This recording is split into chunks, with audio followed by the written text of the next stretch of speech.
Hello and welcome back to the channel. Today we have How Boynextdoor Stands Out in a Crowd by Lyrical. So this is like a fan-made video doing a theory of how Boynextdoor is different than other 5th gen groups. And I am one who loves theory watching, especially when it's like one of my favorite TV shows or movies. But this is like a little 13-minute video and I thought, why not? Literally before the video starts, it says turn off closed captions, check, and then I can do playback speed, which is great because I'm someone who, if it's a theory video and if it's over a certain amount of time, you do tend to do 1.5 speed. I think it's just like my ADHD brain can't like do like an hour of just talking regularly, just because people they talk so slow for me. And how I can tell if they talk slow is if I put it in 1.5x speed and they sound normal, like how I talk, they're talking too slow. And I don't think I talk fast. I talk a little bit faster than normal, but I do ramble a lot. So I think that's why in my brain it's like constantly just trying to say things. Anywho, we're gonna do 1.5 because they said I can. So yeah, shout out to Ryumyeon who made this video. Yeah, so let's get started. Okay, 3, 2, 1, boom. Boynextdoor. Hey, representing KOZ. Right up.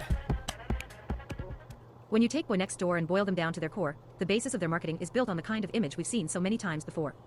By definition, boy or girl next door refers to a person perceived as familiar, approachable, and dependable, typically in the context of a romantic partnership.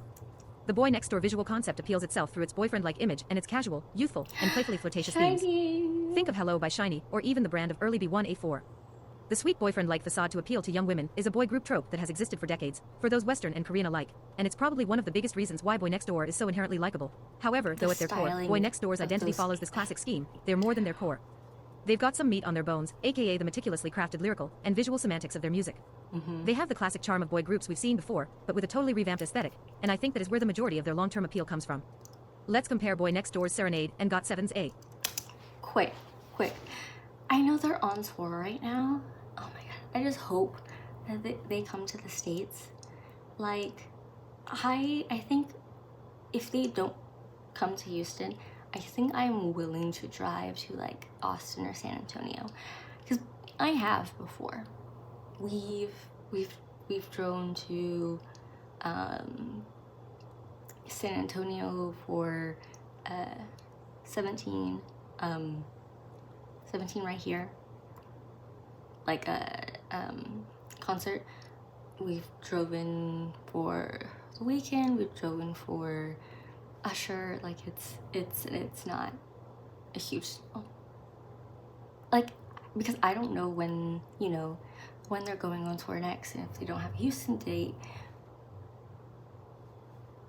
then it is what it is. But yeah. The two songs, released almost a decade apart, have the exact same MV concept, but emit totally different feelings, and not just because of the evident generational discrepancy in terms of MV quality. GOT7 has the classic overarching theme of what I call hot shit. Boys acting cool, in cool sets, talking about how cool they are, trying to convince themselves that a girl they like wants them back even though she's evidently not interested.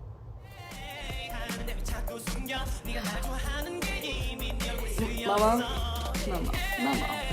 Yes. Do you remember when, like,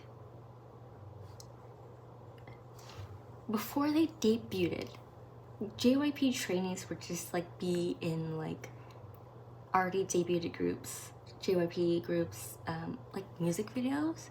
I remember Bang Chan was in Twice's is it like Ua? The one where he's like a zombie, that one. He's all like on the treadmill. And like Momo and A, Nyan and Girls, Girls, Girls. Like, that's like a great marketing strategy, obviously, and we like don't see that. Like the only one, I guess, like recent that I'm aware of was what's her name, who was in the Seraphim, because she was Soha in Drunk Days, like before she debuted in the Seraphim.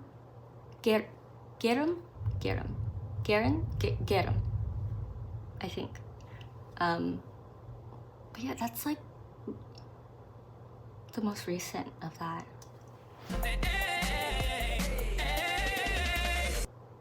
And though So it may not look excited like it they're now, back. this was cool in 2015.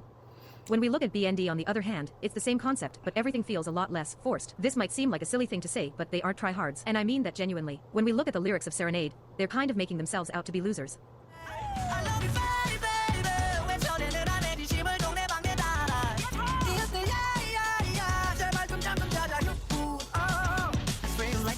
But the fact Coincidentally, there is a Gentle Monster store. When they're like walking down, you can see the giant like robot head. And it's so funny because like I feel like in any video where they have like glasses, I'm like, oh, that's Gentle Monster. Just because I can usually tell. But it's so funny how like, oh, the actual store, because it's the robot. You can also tell by the robot. I love how they do that. But the fact that they, throughout all their songs, value sincerity and authenticity, even if that means making slightly embarrassing relatable confessions, only amps up that sweet boyish image. While that typical boy band coolness of their evidently slick choreography or stylish outfits certainly exists, and is certainly appealing, it's not shoved down your throat. Boynextdoor stands out in that they're not taking themselves too seriously, almost like they're so self-aware of the cliches that innately come with taking on the Boynextdoor concept, that playing into them only makes everything that much more engaging. A lot of their lyrics kind of poke fun at this.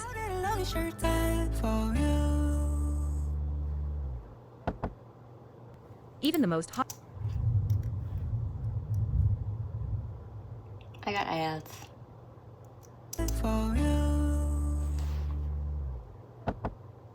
Even the most hot shit of BND's songs, Dangerous, isn't really the typical "I'm so sick watch me assert my dominance over you" I K-pop love this concept. song. It only This cosplays song as one. made it to my top It's really a 10 of hyperbole of 2024. typical juvenile rebellion, like a 16-year-old staying out past their curfew and thinking they're cool because of it. It's supposed to be humorously self-aware, borderline self-satire.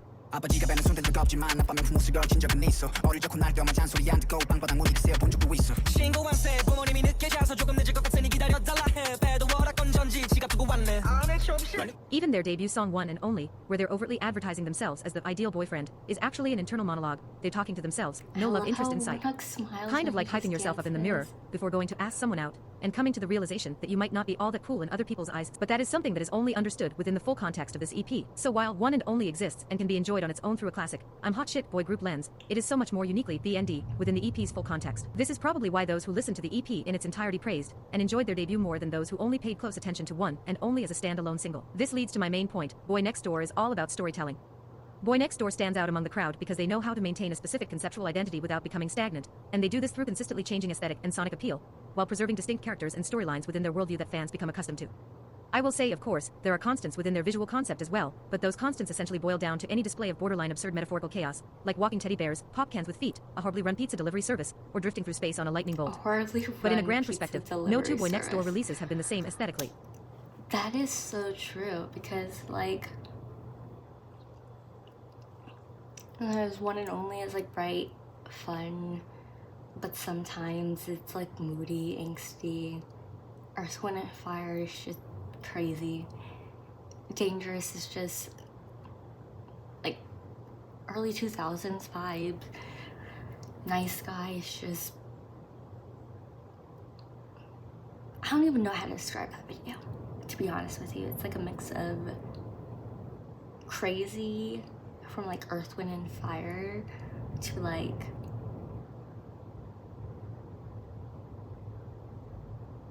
it's like I think it's like yeah, and it's a mixture of something else as well. And then if I say I love you, it's like very mellow, where there's not a lot going on, but it still keeps you interested. When it comes to BND, the track list matters. When we speak of concept albums in non-K-pop, dare I say lay terms, we're making reference to an album which is fully cohesive in the sense that it is centered around a specific theme, typically presented in a sort of narrative, meaning the songs hold greater purpose when played together as the track list intends rather than on their own. Their first 3 albums are concept albums, they tell a story. Through their music we follow the members' journey within their first relationship from the confession to inevitable breakup. The comebacks were released.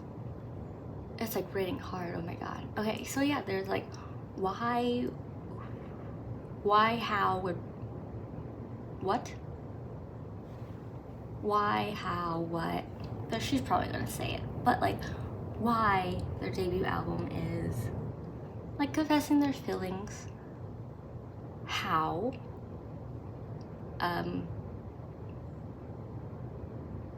Their breakup. But then what is like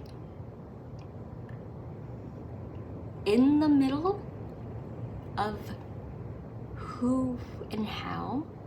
But yeah, so it's like it like gives you the story of what happened in between. What happened in between? Released in this order, but should chronologically be listened to like this, hence their covers. Yeah. Who is our Expedition single album, where we are introduced to our main characters and love interest. How is a look at the relationship's ups and downs, showing us what led to their breakup detailed in Why. I think that releasing Why before How was a really smart move both creatively and in terms of marketing. See, the ruthless sweet couple are taken aback by their sudden split, which only leads. They're going to do they're going to do who, what, when, where, why, and sometimes how. They're going to do those. I guarantee you, like one of their next album is going to be like one of those. Leads you to question what went wrong, then your questions are answered. It's a great way to draw people into the second album using shock value, and the third using curiosity. But even as we move into a newer, more mature storyline, nothing feels all that different. This is because a large part of the thematic congruence within BND's music comes through the lyricism. Not just in the sense that they've continued to center their music around youth and young love, but because of the literal way their lyrics are written. Let's say, under the assumption that you are vaguely familiar with the lyrical translations of their title tracks, I showed you the lyrics of these 3 5th-gen boy group love songs. If I asked you to guess which one belongs to Boynextdoor, you'd probably... Well, hold on. You the lyrics of these 3 5th-gen boy... Okay.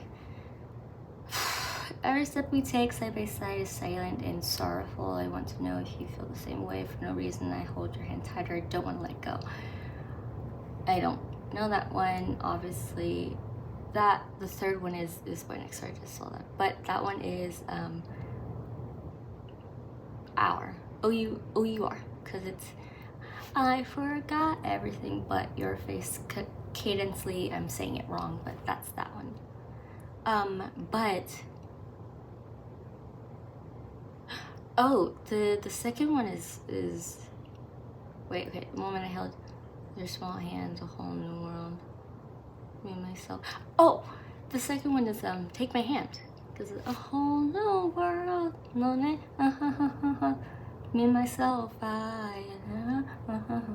let's get started. Okay, yeah, the second one is Take My Hand. The third one is R by Boynextdoor. I'm not sure about the first one. Boy group love songs. If I asked you to guess which one belongs to Boynextdoor, you'd probably guess the third one. And you'd be correct. Oh, it's Rise. I know that's right. But what song is that? Please let me know. But why is it so easy to tell?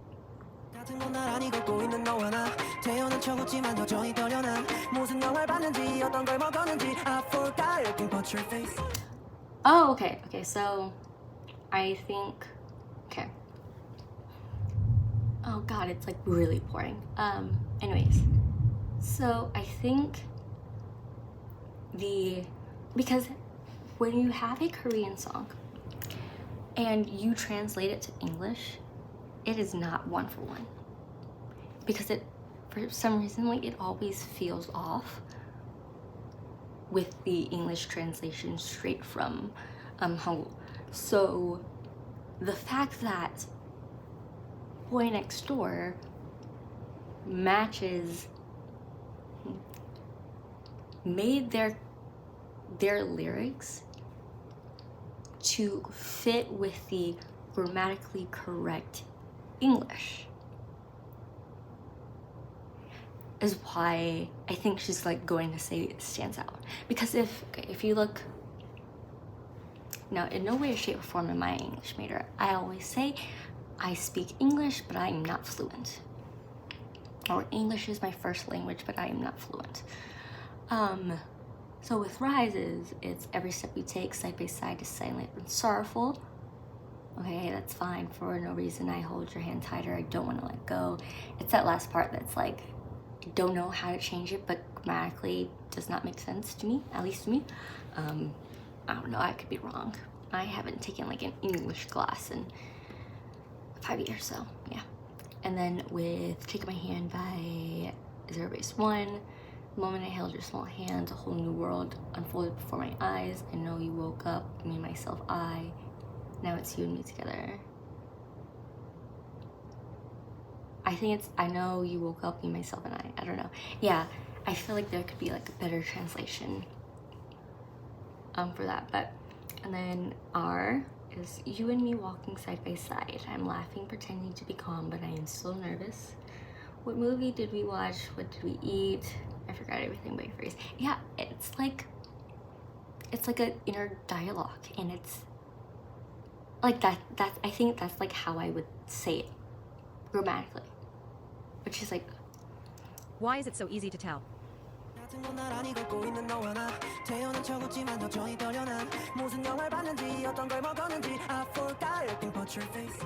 Boynextdoor's lyrics are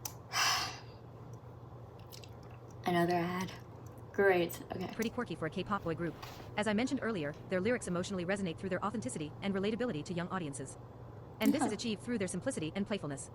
Their songs are written as if they were casual dialogues, more like a journal entry than a typical poem. It's very casual. They're silly, it's full very, of pop culture like, references, and never trying to be something they're not. By that I mean, they're proof that flowery language is not always necessary to be successfully emotive.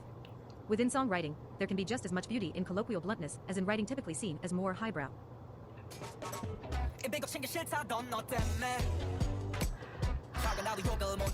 But sometimes this is a specific instance of conflict within this relationship, but is used to illustrate that constriction has rippled far enough to change his regular behavior even when the relationship is over.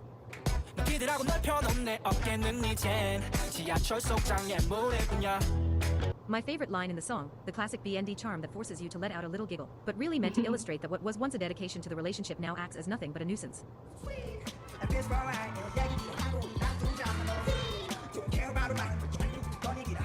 life is cool.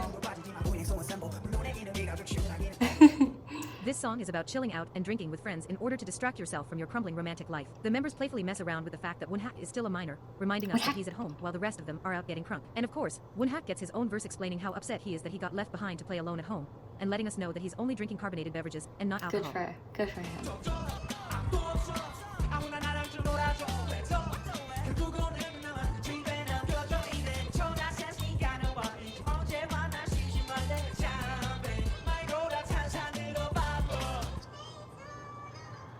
But his verse also carries a double meaning, continuing the conceptual storyline being told within this album, just further letting the audience know that he is pretty much through with their relationship, and now sits alone at home, when he used to spend his time having fun with his lover. I did not know that one.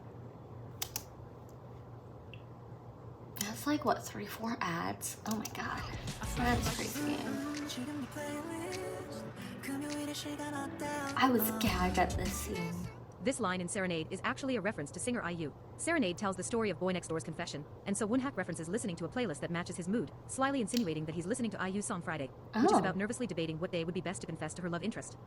This is playfully confirmed by the interpolation of this line, in which IU decides to confess her love on a Friday night.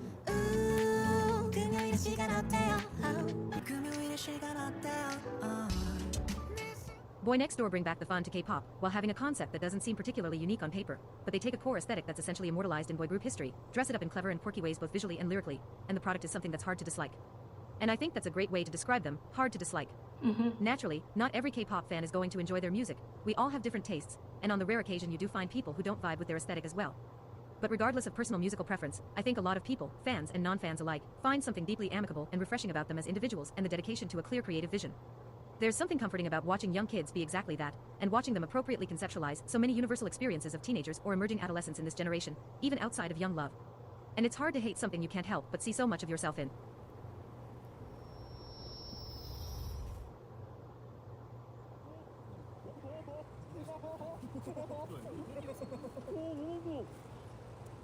They're just like sitting around, right? They're just like sitting around talking like, okay, so like, yeah, this is literally like, their music, usually in K-pop, they'll have like some songs where it's like confessing love, breakup, whatnot, but they're usually sung by like, you know, artists who are a bit older. And they're like my age, right? I'm 03. They have what? Three people?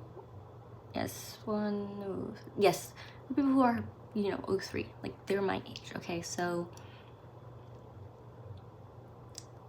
they can write in a perspective that is like, feels realistic in terms of people who are my age. And that's different. Because how a young adult is feeling through like those steps is very much different than, you know, like a 20-something-year-old. That's just how it is. But yeah, they are hard to dislike. Okay, they're like, and I think one of the reasons why I got into them is like, they remind me so much of 17 in terms of like their personality and their quirkiness, and they're just like, they don't care about their image, but they care about their image, like how 17 is. And I don't know, it's just like, you get to that point of like,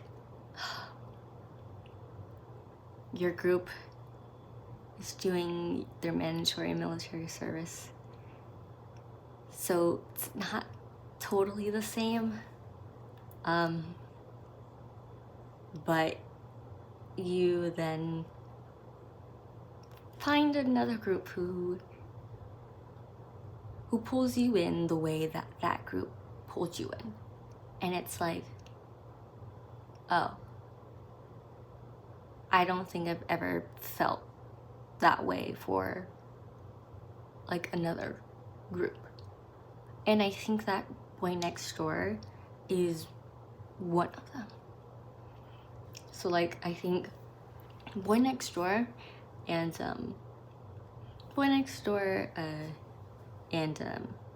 Team, those are the groups like, I have truly never felt this way for a group that fast. Because I got into Boynextdoor a little bit before they released their, they had their Nice Guy comeback, so, and then I didn't get into Team until October. But even then, I'm very like invested. Like, it's like, I don't know. Usually it takes me a while to get invested, but I don't know. They're just like someone you can't not like. But yeah, enough about my ranting. That was how Boynextdoor stands out in a crowd by Real Myun. So yeah, I will see y'all in the next